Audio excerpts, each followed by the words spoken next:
Assalamualaikum warahmatullahi wabarakatuh. Terima kasih kepada teman-teman yang telah berkunjung dan melihat video ini.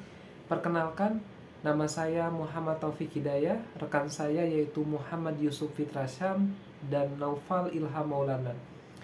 Kali ini kami akan mempresentasikan hasil observasi yang telah kami lakukan mengenai penerapan value chain dan strategi sistem informasi pada kantor Ibu Nelly, Sarjana Hukum Magister Kenotariatan selaku notaris yang berkedudukan di Kabupaten Serang.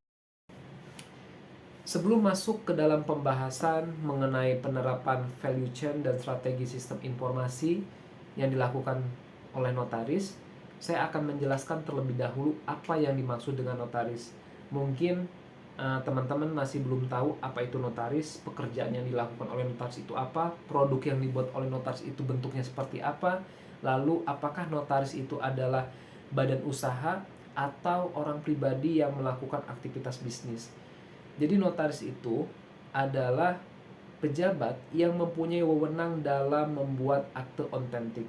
Akte otentik itu adalah produk-produk hukum yang dibuat oleh notaris yang bertujuan untuk memberikan perlindungan dan kepastian hukum. Contoh dari produk hukum yang dibuat oleh notaris yaitu akte pendirian personal terbatas, akte jaminan fidusia, akte perjanjian perkawinan, akte sewa menyewa, dan masih banyak lagi produk hukum yang dibuat oleh notaris. Jadi tujuan observasi yang kami lakukan pada kantor notaris itu ada dua. Yang pertama, menganalisis bagaimana aktivitas bisnis yang dilakukan oleh notaris ini dalam membuat suatu produk hukumnya itu melalui pendekatan value chain. Dan yang kedua, apakah strategi sistem informasi ini mendukung aktivitas-aktivitas bisnis yang dilakukan oleh notaris. Nah, metode pendekatan yang dilakukan oleh kami itu dalam melakukan observasi yaitu metode yang menggunakan metode empiris, yang dimana kami mendatangi langsung pada kantor notaris, lalu kami melakukan wawancara bagaimana produk hukum yang dibuat oleh notaris itu dari mulai penerimaan dokumen hingga pengesahan akte yang dibuat oleh notaris. Lalu kami juga melakukan wawancara dengan staf-staf notaris bagaimana dalam membuat suatu akte otentik dari mulai penginputan dalam sistem hingga dilakukan pemeriksaan sampai produk itu ditandatangani oleh notaris.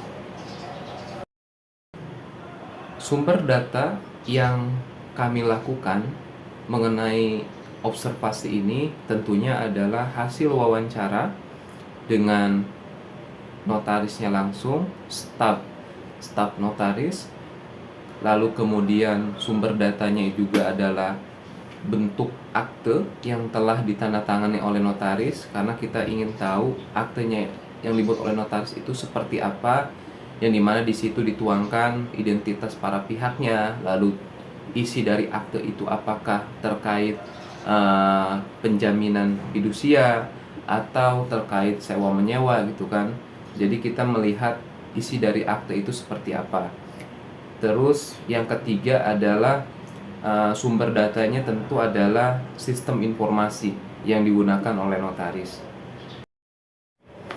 Nah, setelah kita mengetahui sumber data yang telah kami lakukan mengenai observasi penerapan value chain dan strategi sistem informasi ini, selanjutnya kita masuk ke dalam pembahasan mengenai penerapan value chain dan strategi sistem informasi yang dilakukan pada kantor notaris.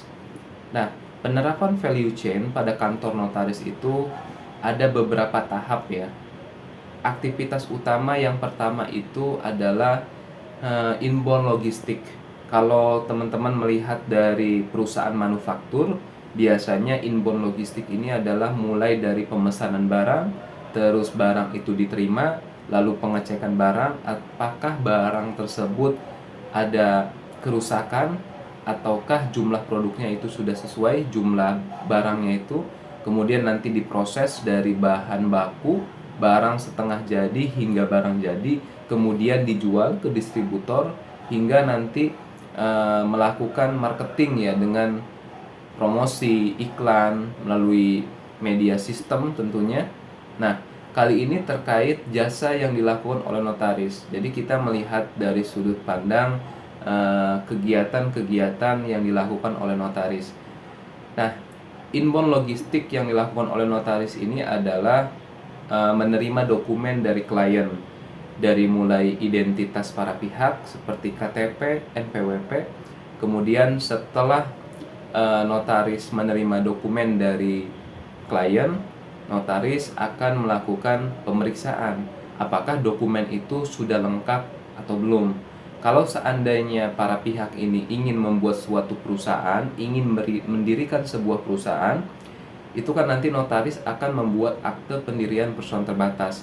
Nah, nanti notaris akan melihat dokumen-dokumennya, dari mulai identitas direktur, identitas komisaris, identitas para pemegang saham, jumlah modalnya berapa, nama perusahaannya apa, nanti kan, terus alamat perusahaannya itu di mana, jumlah modal di setornya, kegiatan usaha yang dilakukan oleh perusahaan ini apakah bergerak di bidang jasa kah, perdagangan atau manufaktur. Jadi inbound logistik ini adalah proses aktivitas yang dilakukan oleh notaris dari mulai menerima dokumen, terus melakukan pemeriksaan dokumen, hingga nanti tahap selanjutnya adalah operation. Operation ini yang dilakukan notaris adalah menginput dokumen-dokumen tersebut ke dalam suatu akta, gitu ya. Jadi nanti di dalam sistem operation ini adalah nanti dokumen-dokumen yang telah diterima ini kemudian diinput, dimasukkan ke dalam sistem, kemudian nanti diterbitkan akte autentiknya, lalu disahkan oleh notaris, ditandatangani. Yang ketiga ada outbound logistik. Outbound logistik ini yang dilakukan oleh notaris itu adalah dokumen-dokumen yang telah dituangkan ke dalam akta dan telah diproses dan telah ditandatangani sampai dokumen itu sah secara hukum, maka nanti notaris akan menginfokan kepada klien menggunakan media elektronik seperti email atau WhatsApp. Bisa juga nanti pihak klien yang datang langsung ke notaris untuk mengambil produk hukum yang telah selesai, atau notaris mengirim akte tersebut melalui ekspedisi dan seperti itu. Nah, terus yang keempat itu ada marketing sales. Marketing sales yang dilakukan oleh notaris itu adalah dengan memberikan layanan-layanan hukum yang profesional kepada kliennya ketika produk hukumnya itu cepat, harganya juga efisien, tidak terlalu mahal. Jadi nanti pihak klien juga akan puas atas layanan hukum yang diberikan. Jadi nanti people to people, orang dari ke orang, subjek hukum ke subjek hukum, yang menjelaskan bahwasanya notaris tersebut dalam memberikan layanan hukumnya sangat cepat dan memuaskan gitu, yang mana memang memberikan kepuasan kepada pelanggan, yaitu klien dalam hal ini ya.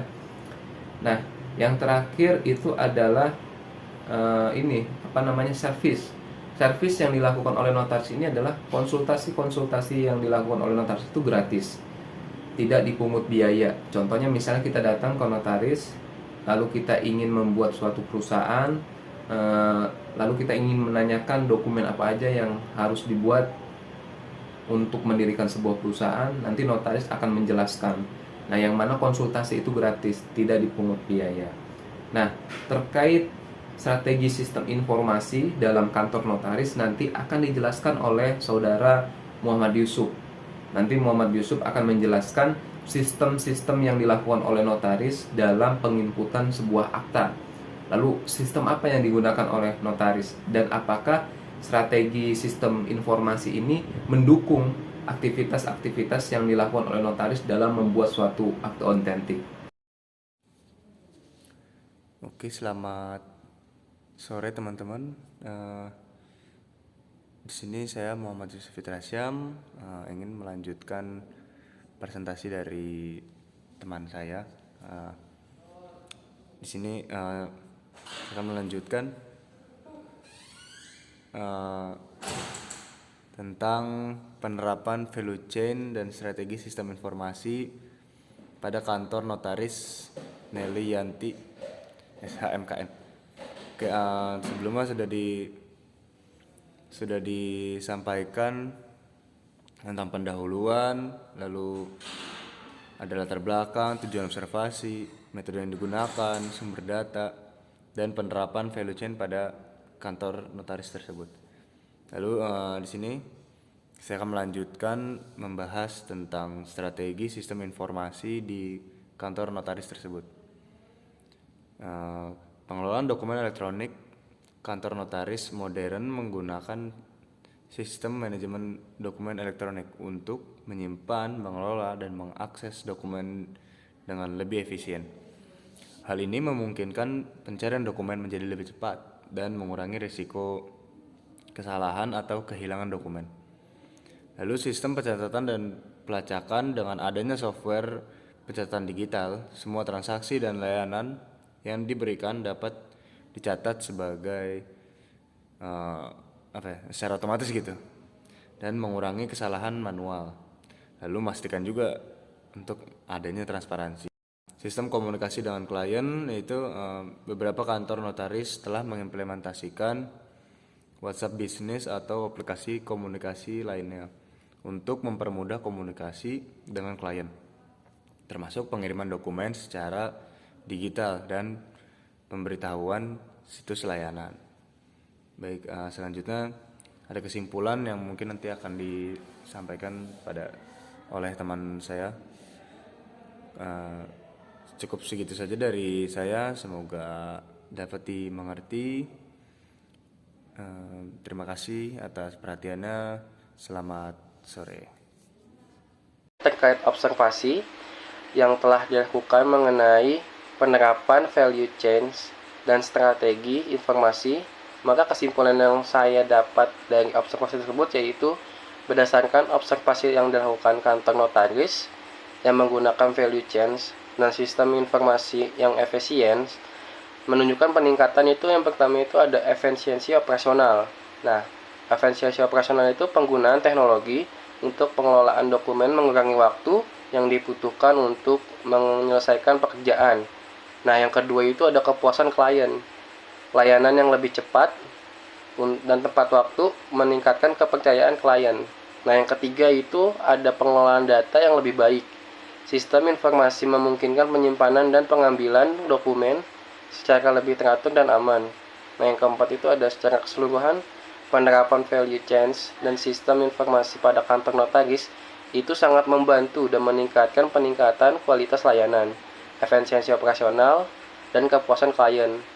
Mungkin sekian dari kesimpulan dari saya. Terima kasih.